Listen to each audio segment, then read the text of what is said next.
Welcome to the Real Freedom Show, where we inspire you to pursue your passion to gain time and financial freedom through opportunities in real estate.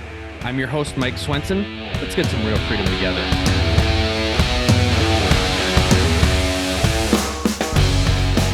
Hello, everybody. Welcome to the Real Freedom Show, talking about building wealth and gaining time and financial freedom through opportunities in real estate. I am your host, Mike Swenson, and today we're going to talk about what happens when somebody has a passion for real estate and a passion for technology and they merge together. And so it's been a winding journey. Today we've got Marla Harmon here. She is the founder and CEO of REISoftware, which is a fantastic tool for real estate investors, agents, anybody in the real estate space, kind of an all-in-one solution in terms of getting leads, handling your database, lead pages, SEO, Facebook groups, all sorts of stuff that she has seen the challenges and understood the challenges that investors have. And she's put technology in place to solve those problems and help agents and help investors succeed. And so we're going to talk about that in much more detail today. So Marla, thank you so much for coming on the show. Awesome. Thank you for having me here. I appreciate it. So why don't you just start by sharing a little bit about your background and how real estate meets technology came together for you and kind of leading up to what you're doing today? You bet. So, basically my background started in real estate. I was an agent. I was been an agent and broker in 2 different states. And I always would dabble in the website and, trying to figure out how to set things up. And I loved it. And it just became a passion where I decided, okay, do I love working with buyers and sellers more, or do I enjoy the technology, the automation, the marketing? And so the answer to that was the marketing, the technology over the sales component and that side. And so I, decided to go in that direction. Long journey. I worked in government and back and forth. But I ultimately ended up where I own my own business, two businesses, an agency as well as the software side. So marketing agency and software company. And it just turned into where I'm able to help more people that way than I'm able to with working with buyers and sellers. And there's certainly a need out there. I know when I first got into real estate on the agents or the residential agent side, I was on the admin side, and I remember being surprised at how clunky technology was for real estate. I was like, surely somebody's figured this out by now. And not really, because, there's people advertise an all-in-one solution or an end-to-end solution. And what I found is people are still kind of duct taping pieces together, or this piece really works great for this, but it doesn't work great for that.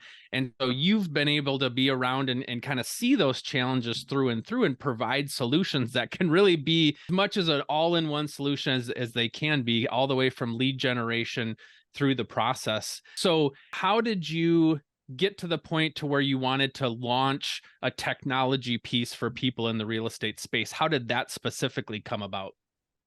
So basically, I already had clients. And to your point, I was literally duct taping all of these different solutions together. There was this solution and that solution, and let's put another solution to make them talk. And, we're zapping this together and, all of this software. And so, I would see where people were, you're on your phone, you're in your email, your Gmail, your company email, you're bouncing back and forth, trying to figure out, like, where did I talk to that person last, and where did I send that message? And so you've got all of these different platforms that you're managing and connecting and communicating in, and it's so frustrating. And so I just decided I needed to pull all of it under one umbrella so that, an agent or an investor could talk to their leads in one location.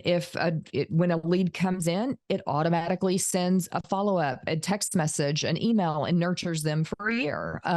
It will automatically move them through your pipeline stage from lead all the way to close. And to me, that was an important thing instead of duct taping things together. Yeah, and a big portion of that is the ad management at the beginning, because, as we were talking offline, Facebook ads can be really challenging for somebody who doesn't know what they're doing. And even somebody like me, being administratively gifted and operationally gifted, it's tough. There's so much that you have to set up. And if you get this button wrong or that thing wrong, and what it comes down to is, if I'm a real estate investor, I want to be able to stay in my lane of genius. I don't want to have to spend time trying to figure out how in the heck to do ads to get somebody in, or how to get the pieces of technology to talk together. I want to be able to spend time finding deals and funding deals.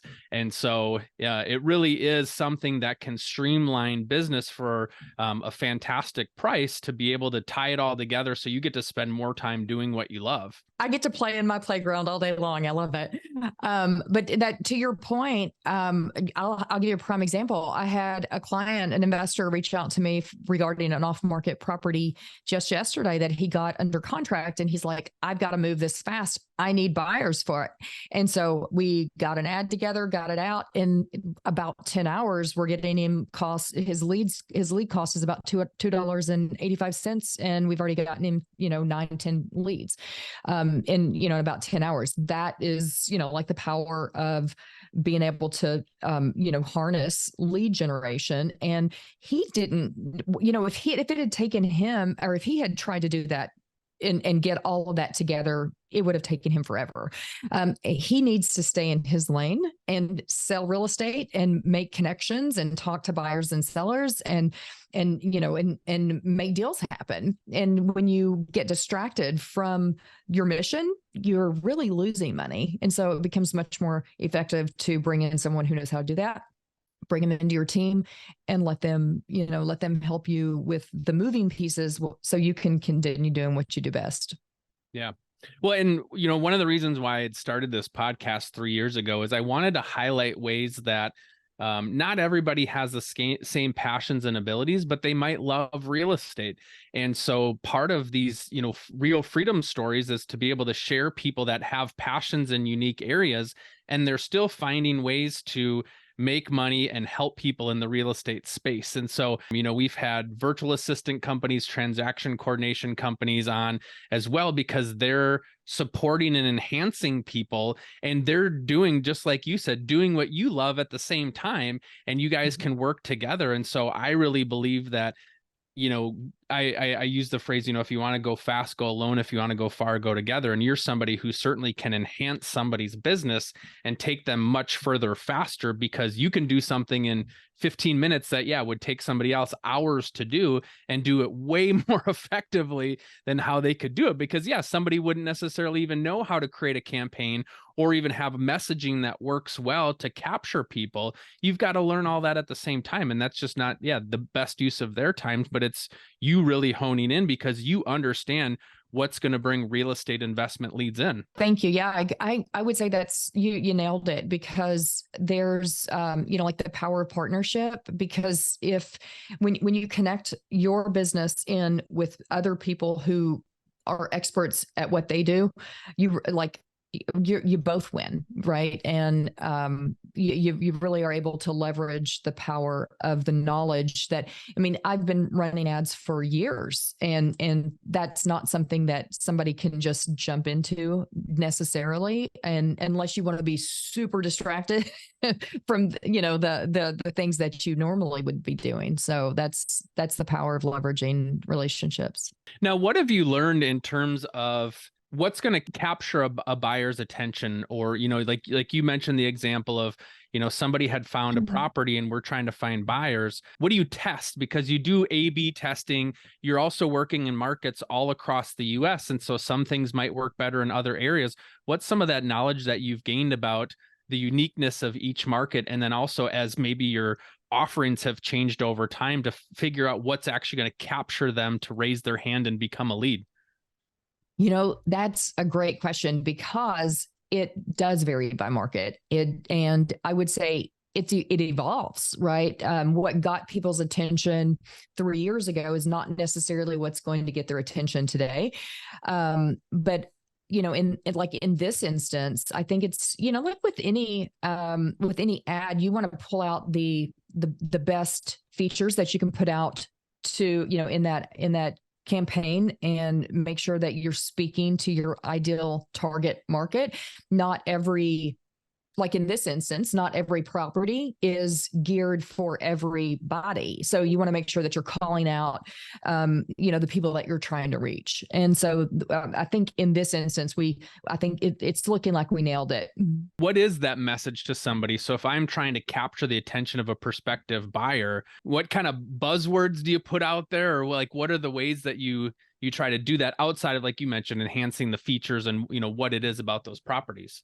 Yeah. So I would just say that you want to make sure that you've got an image that is going to make, capture the attention. You want to also use call outs on who you are targeting, right? If you are, targeting investors, you have to make sure that it's evident. If you're targeting buyers, you got to make sure that's evident.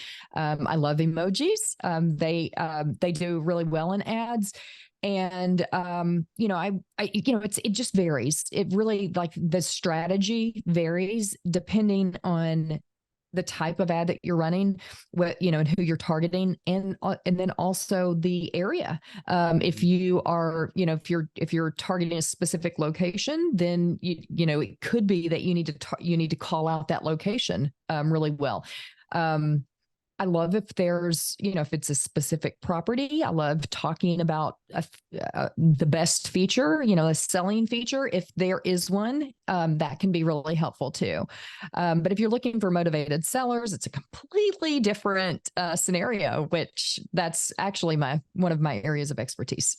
Yeah, everybody loves those motivated seller leads, right? If I didn't have to weed through 97 people that didn't respond to me to get the 3% that did, we'd all just be making money hand over fist, right? Well, here's the thing, the market's shifting right now. And so, I mean, I'm seeing there's a whole lot more motivated sellers than there used to be. And so the lead generation is amazing on that segment of the business. So in terms of finding motivated sellers, what are different tactics that you've used, or what are some different kind of tests that you've run over time, just to give people the perspective? Because it's amazing to hear, because you understand real estate at a level that, and I think that's a struggle that I've had using pay-per-click people in the past that market themselves as working with real estate investors or real estate agents, but they don't actually understand it. And you can see right through that. You have the unique ability of,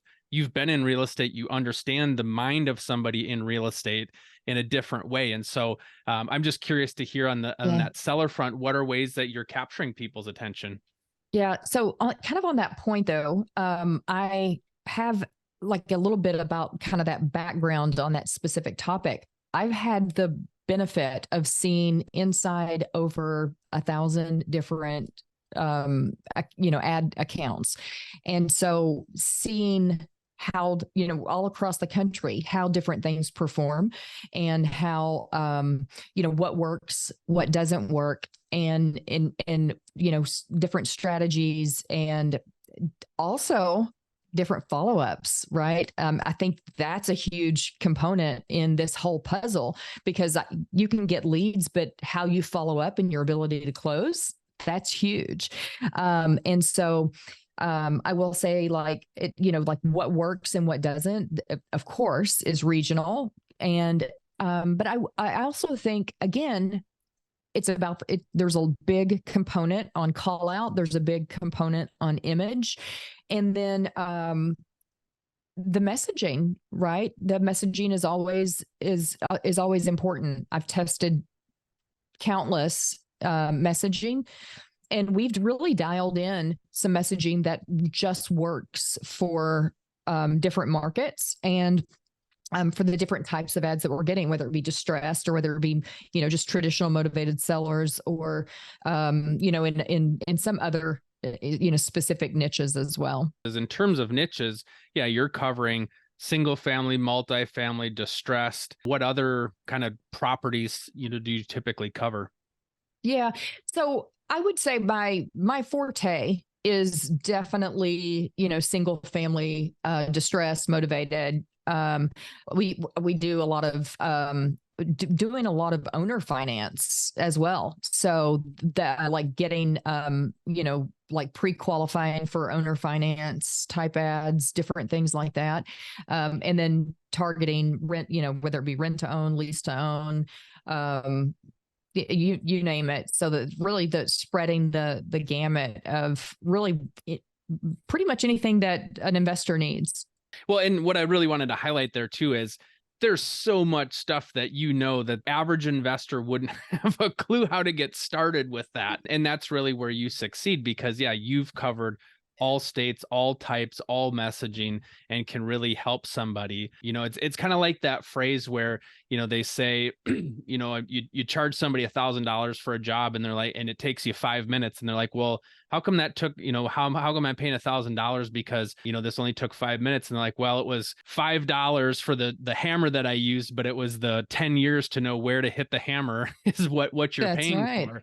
And that being said, yeah, you can do something at a level just far exceeding what the average person can do. And what I would encourage an investor or somebody looking to grow their lead generation business with is how much time do you want to spend wasting trying to figure it out on your own versus just moving with somebody like you that can help them get further faster. And yeah, the next place I wanted to go is talking about that follow-up, because you're right. It's one thing to get the lead in the door. It's the next thing to be able to provide value all the way through the process to be able to get to where you can have somebody under contract and close. So what are the tools that you're helping people with kind of through the funnel there after they get the lead in?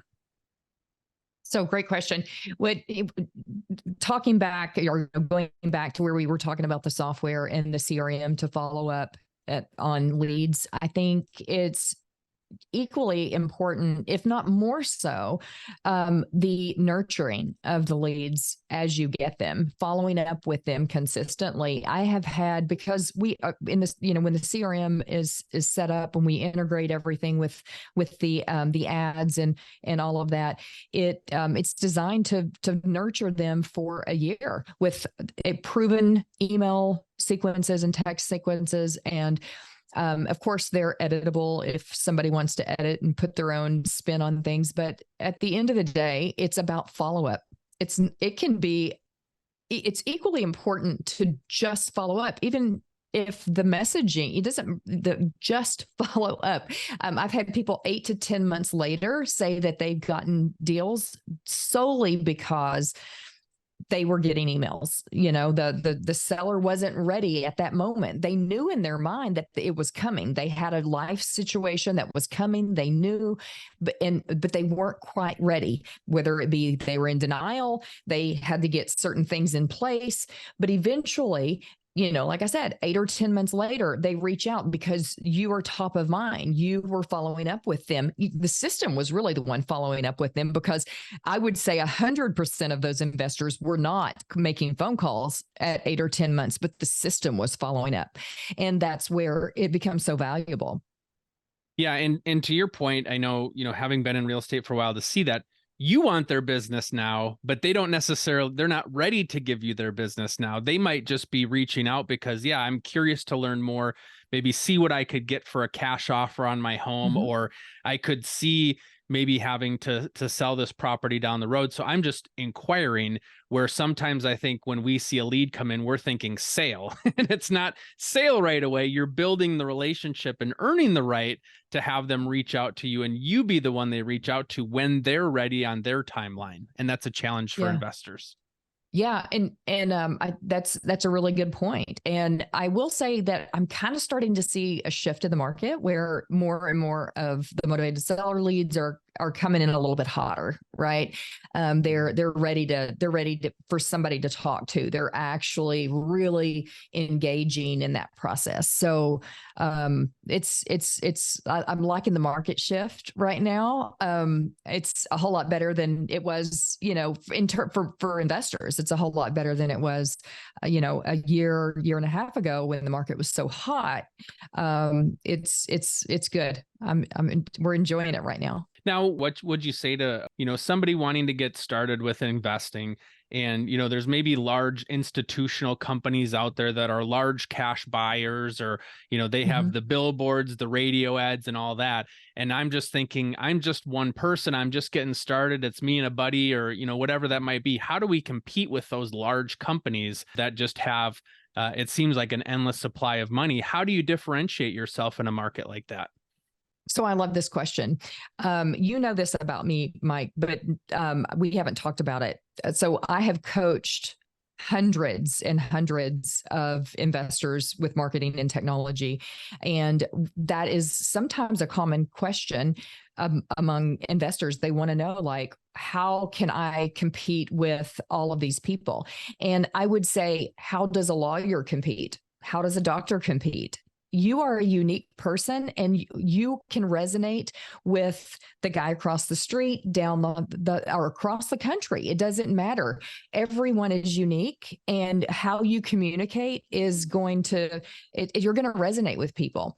There's plenty of sellers and buyers all across the country, and you will resonate. You just got to get out there and go through the process. Keep going. It's just, it does, like I said, it doesn't matter. Doctors have competition, lawyers have competition, but they still have business, and investors can do the same thing. Yeah, and I think in a lot of ways too, yeah, people want to work with people they know, like, and trust. And yes, those large companies have the money, but at the same time, you're a real human sitting with them face to face and being able to share, hey, that I'm the team right here. It's me. It's not, I'm just the lead person working and following up with leads, but you can share your story. And I think that people would connect more with somebody versus somebody else out there. It's the same thought that I have when I started my real estate podcast. I remember having a conversation with somebody and I was like, hey, why would somebody listen to this podcast over XYZ, who's, huge investor with thousands and thousands of units? And like, well, Mike, because you can relate to the average person more than they can, because so many people have a hard time being able to wrap their heads around buying hundreds of houses in a year. They're just looking to buy 5 or something like that. Yeah. So they want to connect with that person, not the person that's the large institution. Absolutely. Yeah, absolutely. And you're going to get on a call with them. They're going to say, "Oh, wow, this guy is, an average guy. He loves football. I love football. We can banter around a little bit." And you are going to make a connection with them. And that is one of the things that I coach, my investors on, is how to set up their investor business. And a lot of times it is with the smaller brand. If you're a small brand, own it. Marla buys properties, or Marla buys houses, or whatever that looks like. And then that way they know it's just you, and there's nothing wrong with that. So there's pros and cons to leaning into that Marla buys properties, or being like just a MH property buyers, right? And so there's pros and cons, and I talk to buyers all the time about what those pros and cons are and how to position yourself if you are just getting started. Now, the other thing that I wanted to chat about too is utilizing Facebook. There's a huge opportunity out there where people are probably underutilizing Facebook. Talk about ways that you help people maximize Facebook to help them grow their business. Oh, wow. So there is, like, Facebook outside of ads, because we already talked about the ads, right? Yeah. So I also teach how to find ads organically in other people's Facebook groups, to grow your own Facebook group, a combination of creating a Facebook group and then using paid targeting or paid ads to grow that group, and then also how to organically grow that group, and then creating the tools to welcome new members into Facebook groups and transfer those people into follow-up campaigns, and be able to to text message with them, or to be able to email them, and cultivate those relationships. Teach people how to be able to go and find deals in other Facebook groups, and just online networking in general. Yeah, I think that was a game changer for me, just in how I thought about leads coming in is instead of me having to go to other people's Facebook groups and try to hunt through, and somebody would post a property and you'd have 15 people respond and you're like, I'm just one out of 15 people. What if you created your own group and now you're in control of the messaging, not in a bad way, but now people can come to you. You're positioning yourself as an authority in the space. And I actually consult with residential real estate teams as well. And I talk about the value of that, creating your own Facebook group for your database, because it's a way where you can stay in touch with them in a different way. And they're coming to you into your group versus feeling like you have to hunt in other people's groups to try to find buyers and deals and all of that. Absolutely. And I think there's a time and a place to leverage all of those activities, right? To your point, if you are using somebody else's Facebook group to find deals, you can do it. But it does make much more sense to create your own pond so you can go fishing in your own pond, than becoming the expert in your community, in your Facebook group, then people will bring their deals to you as well. And so you kind of end up creating this synergy where you put in a lot of work up front, but over the long term, you're creating something that is a whole lot easier to stay focused in on in the long run. Right. Because the reality, and I learned this from kind of thinking about how Zillow has operated over the last 10 years. They're in control of the lead. They sell leads to agents and other people, and they can decide to change how they do that. And they have changed. And so you have people that are further down the food chain being upset at how Zillow is deciding to change how they handle it. Well, it's their business. They can do whatever they want with it. And so do I want to be somebody that has my results dictated by how other people run their business, or do I want to create my own pond, like you said, where I can decide to do something? Because if you're getting leads and let's just say another person's Facebook group, they could decide to shut down the Facebook group. Like, this is too much for me. I want to shut it down. Well, then all those people, all those relationships, you've got to figure out what to do with it. But if you create your own group, now you're in control of it and you get to decide what you want to do with it. And if you want to sell leads in the future to somebody else, you could if you wanted to, because it's your group and you can decide to do it how you want to.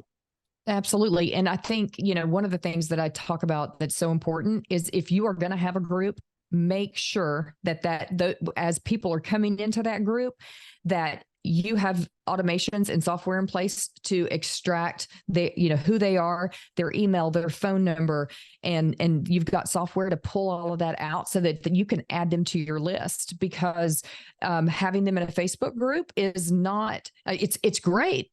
But if you post in a Facebook group, sometimes you may get 50%, if you're lucky, of the people that actually will see the post that you made in the group until the group grows. When the group grows, then it becomes, Facebook starts serving it out more and more and more. But in the beginning, you want every single one of those people, or always, you want every single one of those people to get into your CRM and make sure that you've got your, their email, their text message, so you can follow up with them on a regular basis. Real estate agents, are you tired of letting the busyness of life get in your way from achieving your real estate investing goals? I'm super excited to announce we've created the Real Freedom Investor Agent Tribe. It's a place for you to come, get educated, and network with others so that you can make sure that you're hitting your real estate investment goals. So find out more on our website, realfreedom.com. Click on the store link. We've got a membership, we've got a mastermind group, and some private coaching as well. Check it out. I've priced it super low. The goal is to get you in, not have price be a determining factor to keep you from your goals. So come check it out, schedule a call with me, and we're happy to see where your real estate journey is going to take you. Thank you so much for being a part of the conversation today. There's just so much value there, and people can really grow their business much more quickly by partnering with somebody like you that knows what the heck they're doing. So if people want to learn more and find out more about REISoftware and how you can help real estate folks, how can they do that? So, they can go to REISoftware.com. You can also find me at marlaharmon.com. So that way you can learn more about not only about the software, but you can also find out about marketing. If you need marketing, book a call with me. If you want to schedule a call. So. Awesome. Well, thank you so much, Marla, for coming on and sharing, and best of luck to you in the future as you continue to grow your businesses. Thank you. Same to you. Thank you for having me.